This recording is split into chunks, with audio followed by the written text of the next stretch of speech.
This story is titled, "A Week Before My Wedding." My adult daughter confessed she was pregnant with my fiance's baby. 2 years later, she is a single mom begging for help. I never thought I'd be one of those people posting on the internet about their life falling apart. But here I am. I'm 45, and what was supposed to be the happiest day of my life turned into an absolute nightmare. I don't even know where to start because every time I think about it, my chest feels like it's going to explode. I guess I'll start from the beginning and see if writing this out helps me make sense of it. I met Chris 3 years ago at work. We're in different departments, but our paths crossed during a team project.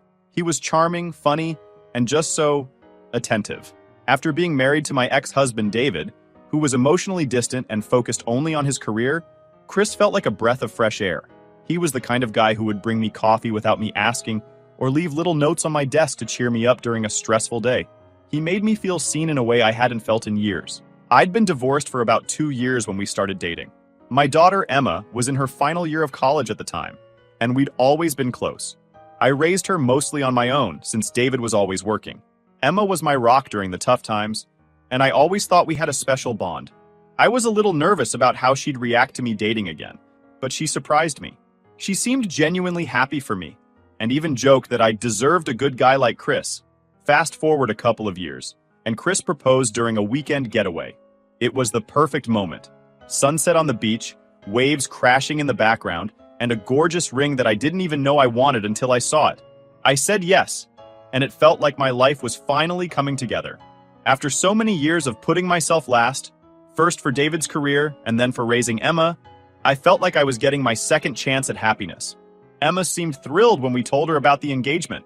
She hugged me, said she couldn't wait to help with the wedding planning, and even offered to be my maid of honor. I was touched. She said she wanted the day to be perfect for me because I deserved it. I couldn't have been happier. Little did I know, everything was about to fall apart. Chris and Emma worked closely together on the wedding planning.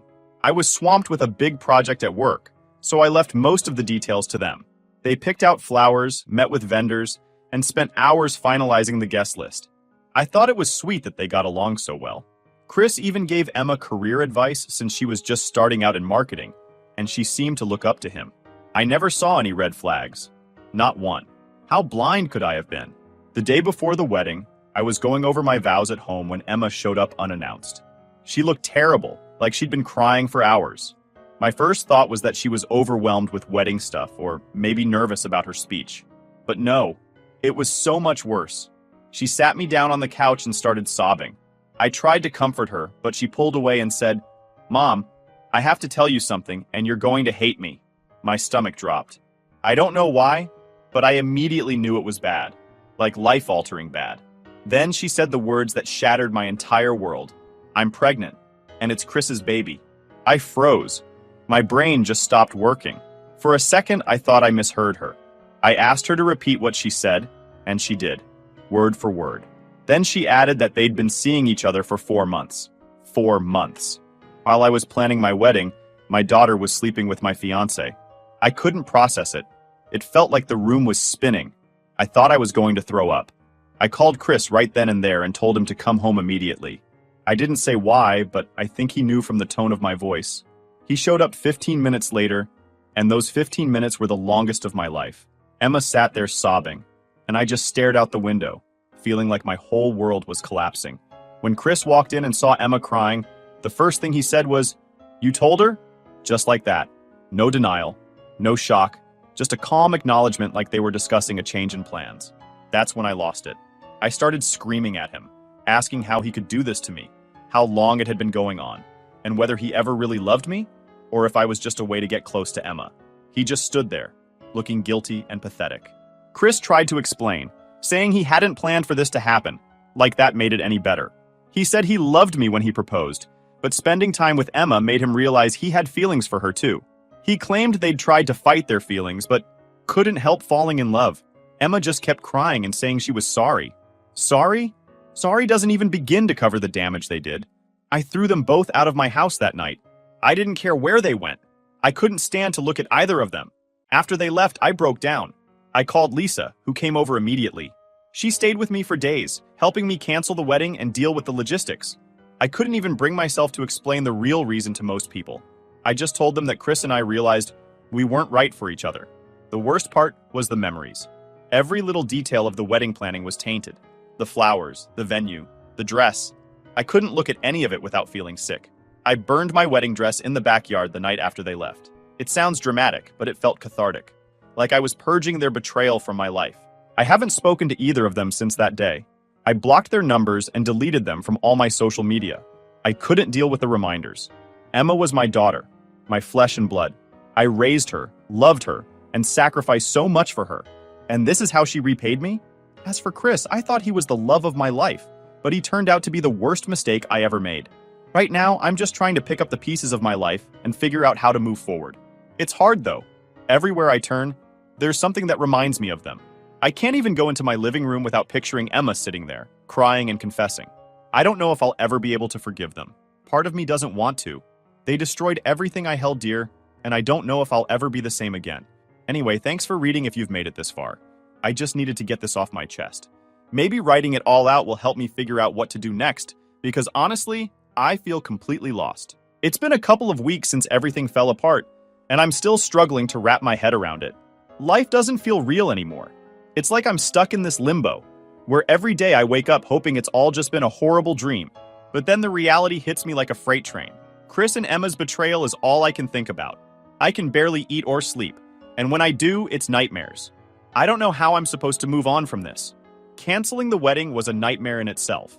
Do you know how embarrassing it is to have to call dozens of people and tell them the wedding is off without giving them the full story? I just couldn't bring myself to explain why, so I kept it vague. Chris and I realized we weren't right for each other, I told them. The pity in their voices was unbearable, and the whispers behind my back are even worse. I know people are gossiping. Some of my coworkers keep giving me these weird, sympathetic looks, and I overheard one of them speculating about what happened.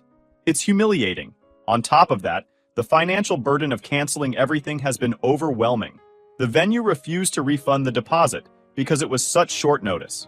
That's $15,000 gone.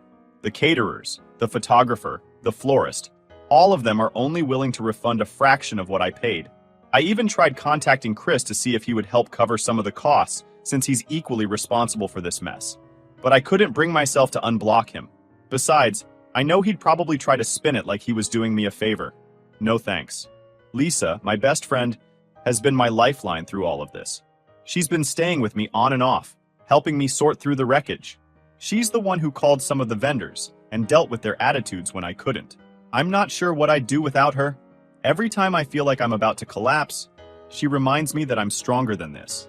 But even with her support, I feel like a shell of who I used to be. The worst part is how empty the house feels. It's not like Chris had moved in yet, but his presence was everywhere. The pictures of us together, the little gifts he'd given me, the notes he used to leave for me. They're all reminders of the life I thought we were building together. I couldn't stand to look at any of it, so I boxed everything up and shoved it in the garage. I haven't decided what to do with it yet. Part of me wants to burn it all, but another part of me can't bring myself to let go completely. Maybe I'm still clinging to the idea of who I thought he was. As for Emma, I've completely cut her off. I blocked her number, her social media, everything. I know some people would say, but she's your daughter. And trust me, I've thought about that a lot. But the level of betrayal, I just can't. She wasn't some naive teenager who made a mistake. She's a grown woman who knew exactly what she was doing. She looked me in the eye every single day, knowing she was sleeping with the man I was going to marry. That kind of betrayal isn't something you can just forgive and forget. Emma's tried to contact me, though. She's left voicemails, sent emails, even showed up at my door once. I didn't answer. I couldn't. The last thing she said before I slammed the door was, "Mom, I need you." Need me? After what she did? It's almost laughable. She didn't need me when she was sneaking around with Chris. She didn't need me when she was destroying my life. Now, because her world is falling apart, I'm supposed to drop everything and help her? I don't think so. And then there's the baby shower invitation. Oh, that was the cherry on top of this whole disaster. It was from Sarah, Chris's sister. She was supposed to be one of my bridesmaids. So when I saw the pink envelope with her handwriting, I thought maybe it was some sort of apology or kind words. Nope. It was an invitation to a baby shower for Emma. The audacity to invite me, calling me the grandmother-to-be, made my blood boil. The nerve of these people to think I'd want to celebrate the product of their betrayal. I called Sarah immediately. I wasn't going to let this slide. I asked her if she had lost her mind. She just kept saying things like, "But it's your grandchild, and family should stick together." Family? The word feels meaningless now. How is it sticking together when two people I trusted the most ripped my life apart? She even had the nerve to say, "True love doesn't follow rules." At that point, I just hung up. There was no reasoning with her. It doesn't stop there, though. David, my ex-husband, decided to weigh in too. Apparently, Emma went crying to him about how mean I was being. And of course, he had to chime in with his unsolicited opinions. This is the same man who was so emotionally absent during our marriage that Emma barely remembers him being around. And now he wants to lecture me about parenting? He had the audacity to say, "If you'd been more present, maybe she wouldn't have these issues."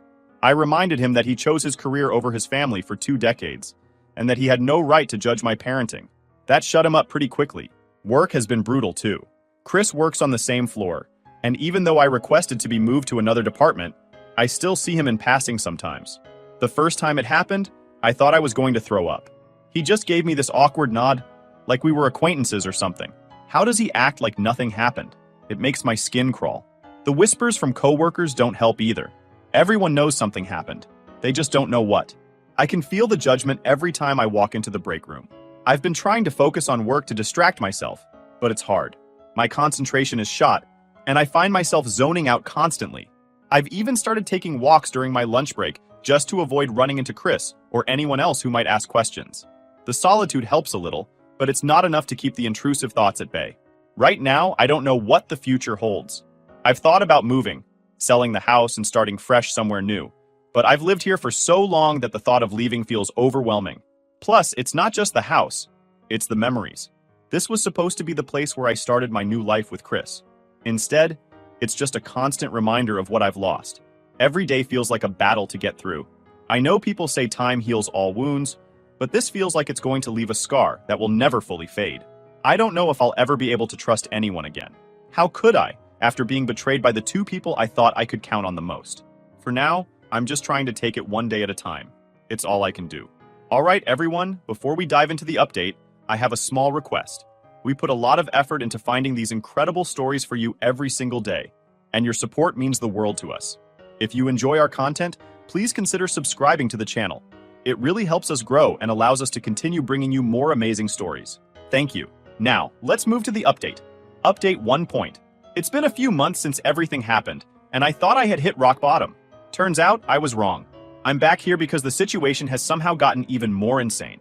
Just when I thought I had all the answers, the universe decided to throw me another curveball. This time, it came in the form of a random message from someone named Rachel. I didn't recognize her name at first, but she introduced herself as Emma's friend from college. She said she had something important to tell me about Emma and Chris, and while I was hesitant to even respond, something in her message seemed urgent. We agreed to meet for coffee, and I honestly didn't know what to expect. Was this someone looking to stir the pot? Or was it legit?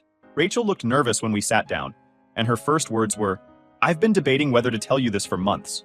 My heart started racing because, after everything I've been through, I didn't think I could handle more drama. But what she told me completely blindsided me. Rachel revealed that Emma had been dating someone else, Alex, before she started seeing Chris.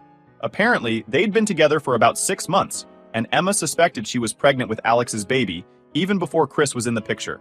My stomach dropped. Rachel then showed me screenshots of text conversations between her and Emma.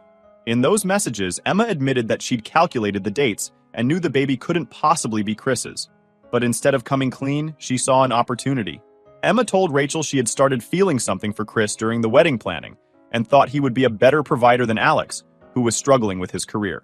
She confessed to deliberately getting closer to Chris, knowing he was attracted to her. Reading those messages made me feel like I was in an alternate universe. My daughter, who I thought was naive and caught up in a mistake, had actually calculated every step of this betrayal. It got worse. Emma had apparently used the pregnancy as a way to secure Chris, thinking he'd leave me for her, and they'd build this perfect little family together. She never intended for me to find out before the wedding. Her plan was to keep up the facade until she could announce the pregnancy as Chris's after the fact. But when the guilt became too much for her to bear, she confessed, likely because the timing of the baby would eventually expose her lie. After hearing all of this, I didn't know whether to laugh, cry, or scream. Rachel seemed genuinely torn about telling me, but she said she felt like I deserved to know the truth. She had debated telling Chris herself, but was worried about the backlash. I thanked her for coming forward and left the cafe feeling completely numb. I didn't even know how to process this new information. All this time, I'd been blaming myself for being blind, for not seeing the signs. Now I realized I wasn't just dealing with betrayal. I was dealing with manipulation on a level I never thought Emma was capable of. That night, I made a decision. I created an anonymous email account and sent the screenshots to Chris. I didn't include any explanation or message, just the evidence. I didn't care how he reacted. He deserved to know the truth. If he wanted to continue his life with Emma after learning about her lies, that was on him. 2 days later, Emma showed up at my door.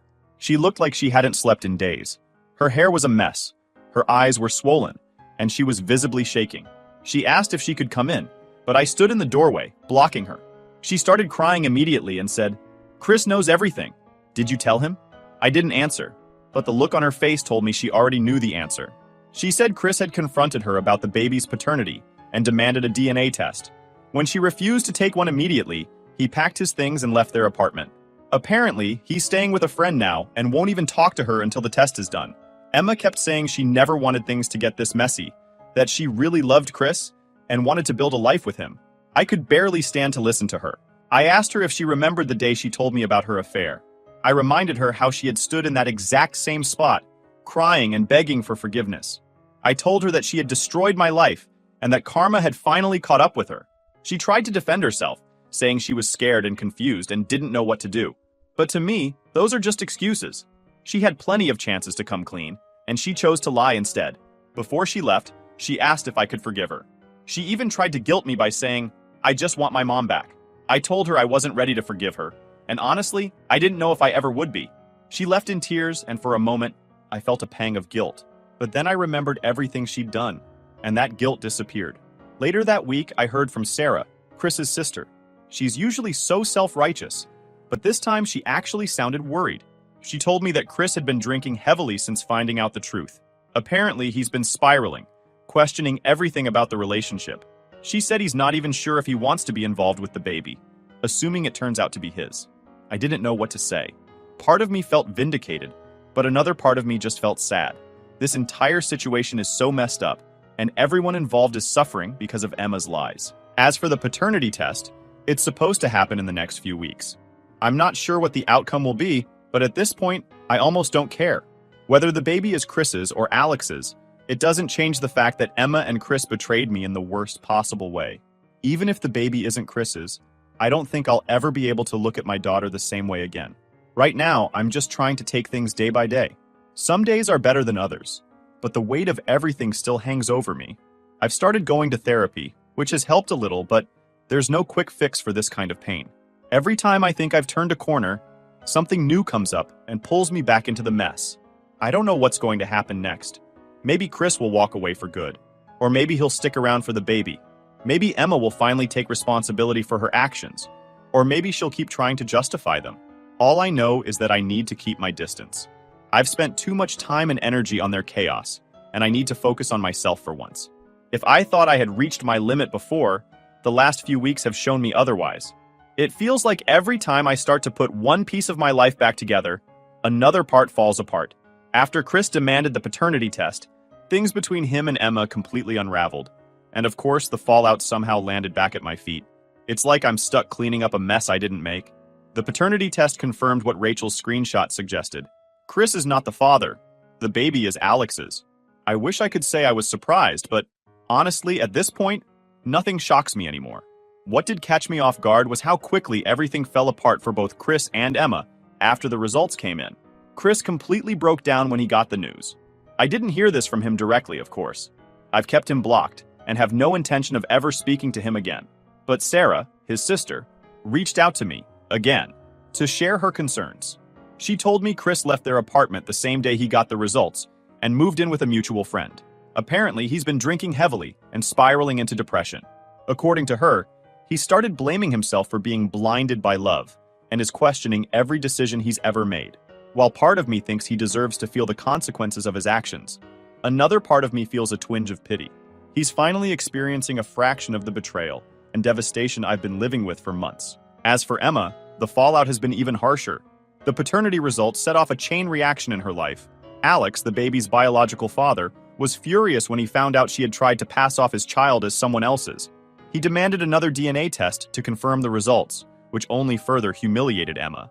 From what I've heard, again through Rachel and mutual acquaintances, Alex has completely cut her off. He told everyone at their workplace about what she did, and the gossip spread like wildfire.